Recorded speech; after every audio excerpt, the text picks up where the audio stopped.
in Argentina. Alberto Fernandez and Cristina Fernandez de Kirchner are sworn in as president and vice president. The South African Communist Party meets for day 2 of its National Congress. And Venezuela's Foreign Minister quotes Fidel and Chavez urging climate action. Hello and welcome to Telesur. I'm Doris Polo in Quito, and this is From the South. In the last hour and a half, Alberto Fernandez has been sworn in as the new president of Argentina. Yo, Alberto Ángel Fernández. I, Alberto Ángel Fernandez, swear by God, by my country, and on the Holy Gospel to fulfill with loyalty and patriotism the role of President of the nation, and to obey and have obeyed the Constitution of Argentina. If I fail, may God and my country judge me. Fernandez took the oath before a packed Congress in Buenos Aires. He was accompanied by the new vice president and former president, Cristina Fernandez de Kirchner. The two have promised a new era in Argentina with the problems of mounting hunger, unemployment and falling production at the top of their agenda after 4 years of neoliberal policies under President Mauricio Macri. I, Cristina Fernandez de Kirchner, swear by God, by my country, and on the Holy Gospel to fulfill with loyalty and patriotism the role of Vice President of the nation, and to obey and have obeyed faithfully the Constitution of Argentina. If I fail, may God, my country, and the people judge me. Thank you. Fernandez then received the presidential sash from the outgoing president and proceeded to sign the Act of Succession.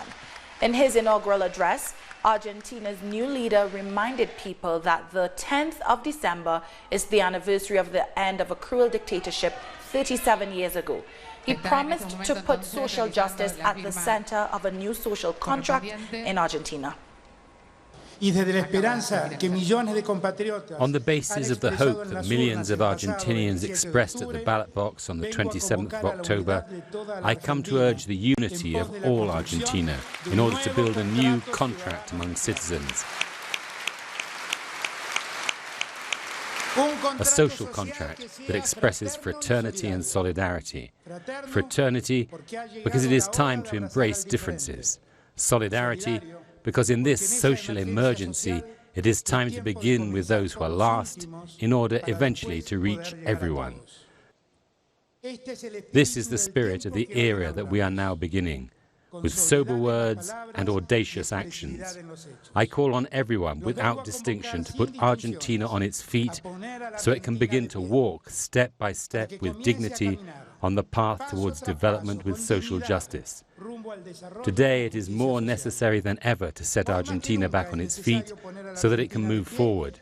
And that means above all restoring a series of balances in our society and economy which today do not exist. It is time to overcome lethargy, to be aware of the deep wounds we now suffer and which, in order to be cured, need time, tranquility and above all, humanity. Rafael Correa is among the attendees who arrived just today. We have just arrived in Buenos Aires, tired but very happy and very hopeful, and with infinite gratitude for Alberto and for Cristina for having invited us to this historic party for all of Argentina and the Patria Grande. This provides a bit of hope. These are very difficult times. The conservative reaction has not respected human rights, democracy, or anything, but will resist and will be victorious. The days of glory will return. While on an official visit in Argentina, Cuba's President Miguel Díaz-Canel attended a solidarity act at the University of Buenos Aires. Díaz-Canel condemned the coup against Evo Morales in Bolivia and the persecution of both former Brazilian President Lula da Silva and Cristina Fernandez de Kirchner in Argentina. Now, during his visit, he's also held a working breakfast with business owners with the objective of boosting bilateral trade. At the solidarity event, he praised the Argentine left for ushering in the new era of progressive change. May the imperialists and oligarchy know there is no force in the world which can separate our peoples. There is no force in this world that can separate Cuba and Argentina. You confirm the triumph of the popular movements and campesinos, unions, political forces, students and women's organizations, as well as groups of intellectuals. Well, Argentinians counted down the seconds until the government of former President Mauricio Macri officially ended at midnight on Monday. There were ecstatic scenes in Buenos Aires' Plaza de Mayo, with revelers celebrating the end of the president's four-year term. At the plaza, several residents said Macri's neoliberal policies contributed to a massive rise in debt, unemployment and hunger in Argentina. According to the Social Debt Observatory, the country's poverty rate surpassed 40%, meaning at least 60 million Argentinians are living without basic necessities. A military plane carrying 38 passengers has gone missing in Chile. The Air Force said the Hercules aircraft was headed to the Antarctic airbase on Monday afternoon when it lost communication. A state of alert was initiated and a search and rescue team has been sent to the area. Coming up, white-collar crime is tackled in Algeria. We'll tell you who was convicted and why after the break.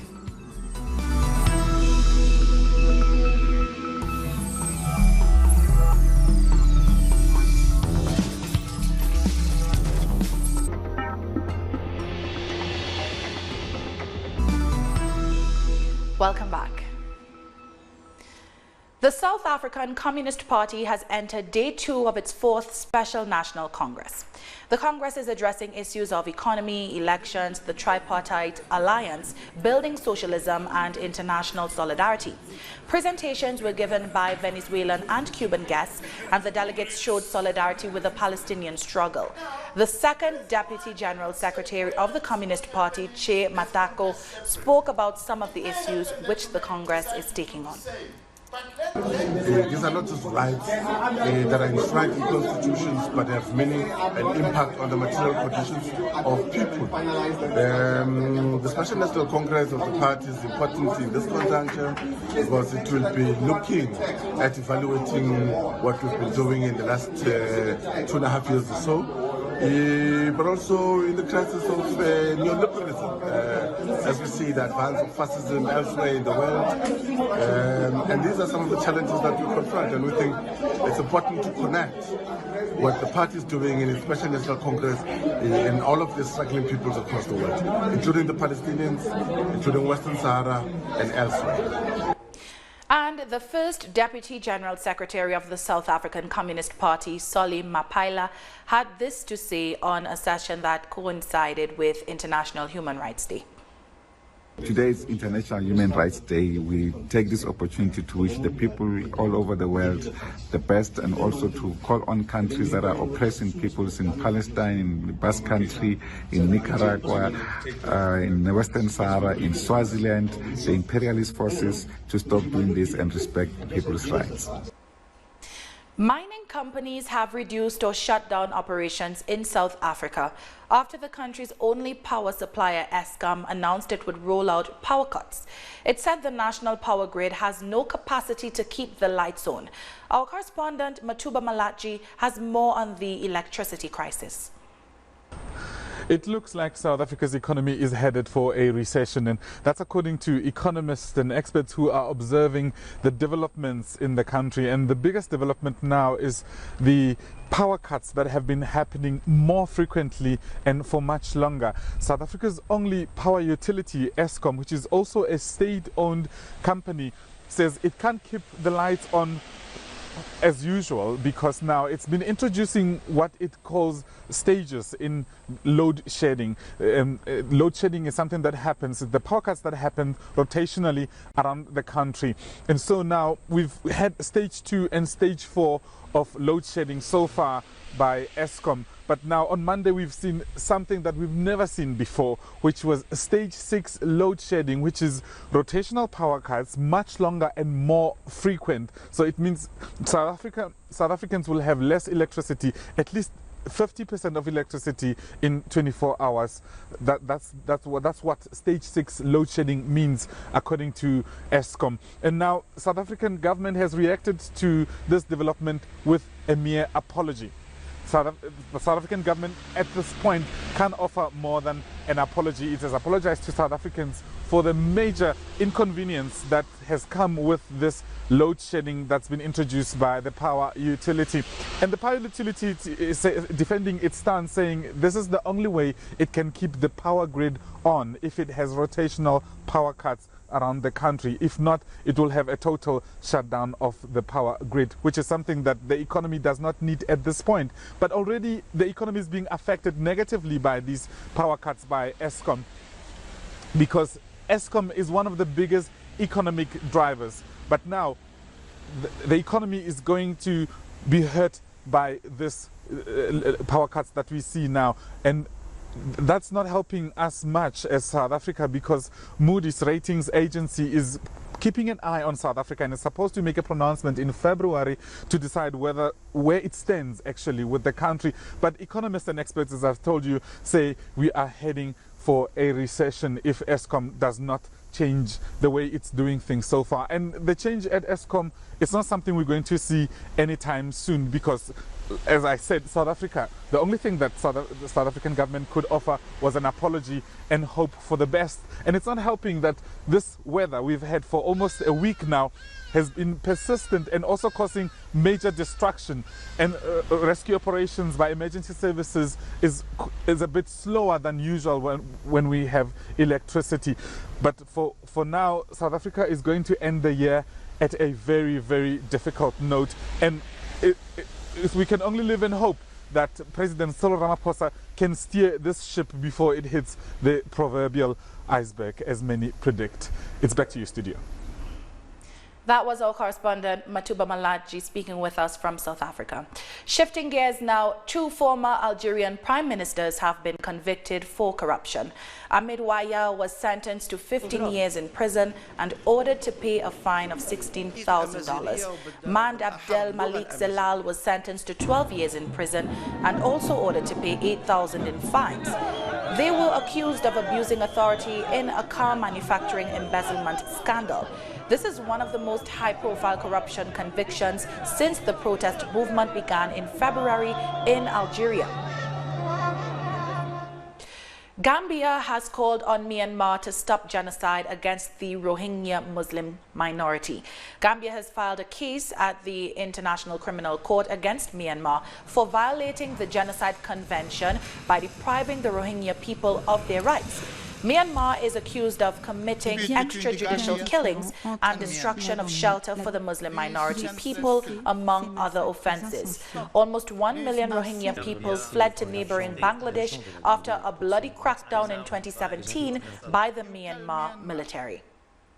We seek to protect not only the rights of the Rohingya, but our own rights as a state party to the Genocide Convention by holding Myanmar to its erga omnes parties obligations not to commit genocide, not to incite genocide, and to prevent and punish genocide.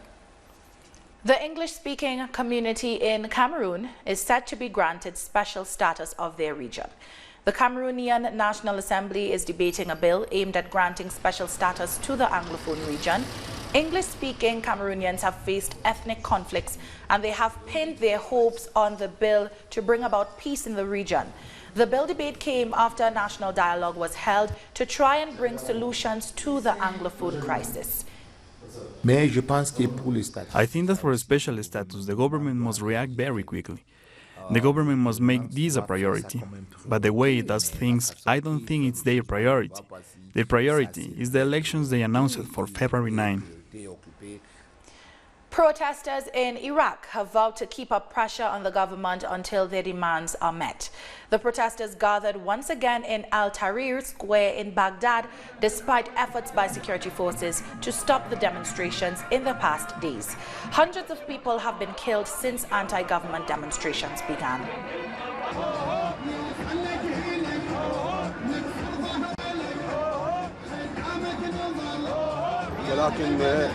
We will remain peaceful in this place and not move. The state has to find a solution. We will not leave and not cross the line that was put between us.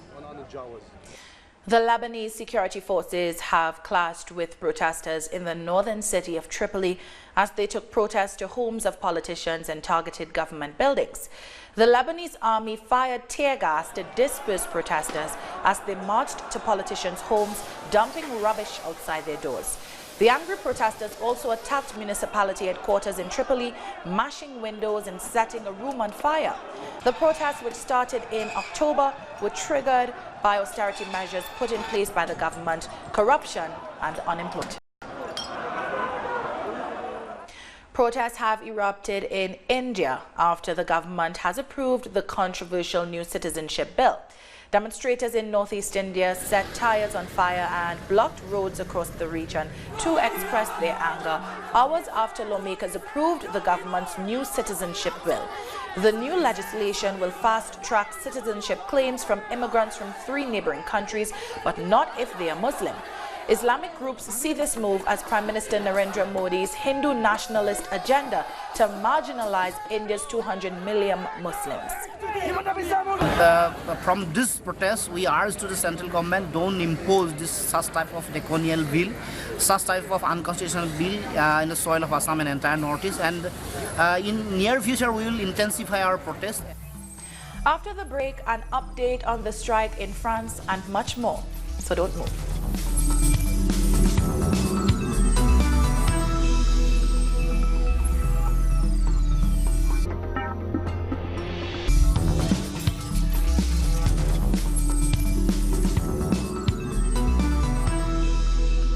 Welcome back. In Paris, train drivers on subway lines 2 and 6 voted to continue the general strike. French workers are mobilizing in rejection of President Emmanuel Macron's planned pension reforms and what they denounce as efforts to diminish workers' rights. High school students also voted to join the strike, with 10 higher education institutions shut. University students and firefighters announced they would also join the demonstrations. The large-scale transport strike has entered its 6th consecutive day. In Paris, schools are closed and flights have been affected. Unions hope to stage the largest protest in decades, exceeding the number of protesters seen last week ahead of the unveiling of Macron's proposal on Wednesday. Every time you have a transport strike, it bothers the passengers. But I don't think this is the question. It's about what future we have, what future we are preparing for our future retirees and the next generations. We need to continue the strike. We are determined. We've decided that we won't give up. The president needs to scrap his reform plan. It's simple, and we won't give up. Venezuela was among the many nations which participated in the high-level segment of the United Nations Conference on Climate Change COP25. The delegation was headed by Foreign Minister Jorge Arreaza, who quoted Chavez, who said that changing the economic system would in turn begin to save the planet. Professor Karl Marx had already warned of it. Back in 1992, the commander-president, Fidel Castro, said that there was an endangered species, and that species was the human one. We can say 27 years later that the human species is still in danger of extinction. Allow me also to recall the words that Commander Hugo Chavez took from the streets of Denmark in the demonstrations against the Conference on Climate Change 10 years ago. And although they tried to not give the floor to him or the worthy president Evo Morales of Bolivia, Hugo Chavez said, let's not change the climate, let's change the system and consequently begin to save the planet. For Venezuela, it is fundamental that the international community renew its commitment to multilateralism and international law in all areas, especially in the climate area. But we shouldn't talk about a climate crisis, but rather of an emergency. We should call it by its name, which is almost a catastrophe, and we need to stop it immediately. The UK Labour Party and its leader, Jeremy Corbyn, are focusing on the political party's commitment to protecting the National Health Service. With just 2 days left before Britain takes to the ballot box, Jeremy Corbyn has criticised the government's underfunding of the programme. He's also running on a promise of tackling poverty and inequality and taxing the rich and corporations in order to fund public services. Little boy found being treated on the floor of a hospital yesterday is just one of many examples. What's happening here in this town itself, the black alert on the hospital itself, because of the insufficiency of funding and the insufficiency of supplies to our NHS. I want to live in a country where people don't have to rely on food banks just to put food on the table. I want to live in a country where young people can look forward with hope and enthusiasm to the future rather than going into debt just because they wanted to get an education. El Salvador is commemorating the 38th anniversary of the El Mozote massacre, when in 1981, at least 1,000 people were murdered by military forces. Jose Vigil is a relative to 54 of the hundreds of victims who were killed by the Atacatl Battalion during El Salvador's civil war. My uncles died here in El Mozote. In El Jocote plantation, my sister and her children were killed. And in Los Toriles, I lost my brother, along with his wife and their 6 children.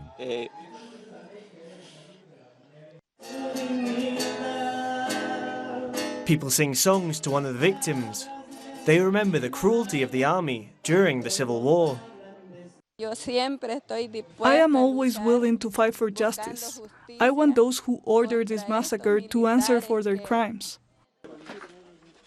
Since 2016, the trial of 18 former members of the military high command has restarted. They all deny having been involved in the massacre, but 2 witnesses that were part of the Atacatl Battalion confirmed the atrocities committed. What we saw was confirmed by those 2 soldiers, but the accused former commanders say they are lies. The trial against those former commanders continues to move forward, although archives detailing the genocidal operations carried out by the army have not yet been made public. We are awaiting the judge's ruling on how and when we can access these archives. This will be a huge step because we would know the extent of judges who were involved. During this year's anniversary, the bones of 29 victims, discovered in 2016, were supposed to be buried. But due to alleged negligence by the legal medicine team, the burial could not be carried out. The U.S. government has dropped its case against the Grey Zone editor Max Blumenthal and a member of the Embassy Protection Collective, Benjamin Rubenstein. The case rested on an accusation by a Venezuelan opposition member who claimed that Max and Ben assaulted her while they were delivering food to Venezuela's embassy in Washington, D.C. We spoke to Ben Rubenstein on whether he plans on taking any legal action. Well, we are still figuring out the details of everything, but I know it is both Max and I's intent and desire to seek justice and right this wrong. It was an incredibly stressful and traumatic experience, but also, they can't go around thinking that they can just, use the State Department or the police anytime there's a right-wing fascist group that doesn't like what's going on. They can't just silence activists and journalists by using the police and government. It's not okay, and we need to make sure that that message is clearly heard. And we leave you with live images from the city of Buenos Aires, where massive crowds have gathered at Plaza de Mayo in celebration of the inauguration of Alberto Fernandez and Vice President Cristina Fernandez de Kirchner. That ceremony took place within the past 2 hours. The two have promised a new era in Argentina. And with that, we've come to the end of this news brief. You can find these and many other stories on our website at telesurenglish.net. For our viewers in Africa, remember you can find us on Starsat channel 461 in South Africa and channel 539 in Nigeria. And join us on social media. For Telesur English, I'm Doris Polo. Thank you so much for watching.